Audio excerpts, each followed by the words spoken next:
പുല്ലൂർപെരിയ ഗ്രാമപഞ്ചായത്തിലെ പൊള്ളക്കട അംഗൻവാടിക്ക് കാസർഗോഡ് വികസന പാക്കേജിൽ ഉൾപ്പെടുത്തി നിർമ്മിച്ച പുതിയ കെട്ടിടത്തിന്റെ ഉദ്ഘാടനം നടന്നു.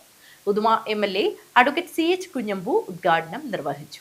പുല്ലൂർപെരിയ ഗ്രാമപഞ്ചായത്തിലെ പൊള്ളക്കട അംഗൻവാടിക്ക് കാസർഗോഡ് വികസന പാക്കേജിൽ ഉൾപ്പെടുത്തി നിർമ്മിച്ച പുതിയ കെട്ടിടത്തിന്റെ ഉദ്ഘാടനം Uduma MLA advocate CH Kunhambu നിർവഹിച്ചു.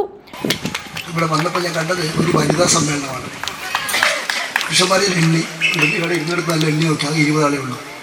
150 സഹോദരിമാരും അമ്മമാരൊക്കെ ഇവിടെ വന്നിട്ടുണ്ട്. അപ്പോൾ അവർക്ക് ഈ മക്കളുടെയും കൊച്ചുമക്കളുടെയും കാര്യം നോക്കുന്ന അമ്മമാരാണ് എന്നതൊരു യാഥാർത്ഥ്യം. പക്ഷെ അച്ഛന്മാർക്ക് ഉത്തരവാദിത്തമുണ്ട്. അവർ വിവിധ പ്രദേശങ്ങളിലായിരിക്കും, അതായത് കുഴപ്പമില്ല. നന്നായി ഈ അംഗൻവാടിയുടെ ഞങ്ങളുടെ നാട്ടിൽ ആവശ്യമാണ് എന്ന ബോധ്യമുള്ള മുഴുവൻ ആളുകളും ഈ പരിപാടിയിൽ പങ്കെടുത്തിട്ടുണ്ട്.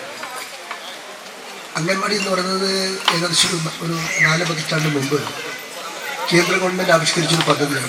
ഒരു വാർഡിൽ 1000 വീടുകൾക്ക് ഒരു ബാലവാടി, ഗവൺമെൻറ് പഴയ ആൾക്ക് ബാലവാടി. അത് ഈ കുഞ്ഞുങ്ങളെ അമ്മമാരും അച്ഛനൊക്കെ ജോലിക്ക് പോകുമ്പോൾ ഏൽപ്പിക്കാനുള്ള കൃഷിയാണ് ബാലവാടി. അവിടെ ഏൽപ്പിച്ച് പോയാൽ അവർ നോക്കിക്കൊള്ളുന്നുണ്ട്. Pullurperiya panchayat president doctor CK Savitha അധ്യക്ഷത വഹിച്ചു. ചടങ്ങിൽ വെച്ച് അംഗൻവാടിക്കായി സൗജന്യമായി സ്ഥലം വിട്ടു നൽകിയ PC ഗോവിന്ദനെ ആദരിച്ചു. അർജുൻ ബാലൻ ചടങ്ങിൽ സ്വാഗതം പറഞ്ഞു.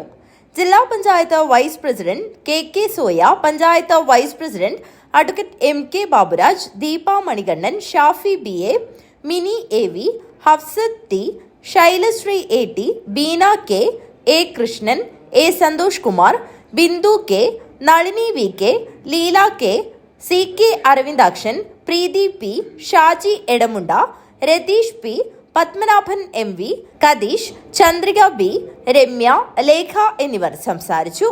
Veer Savarkar arts and sports club കുട്ടികൾക്ക് പഠനോപകരണ വിതരണം നടത്തി. News bureau, Kanhangad.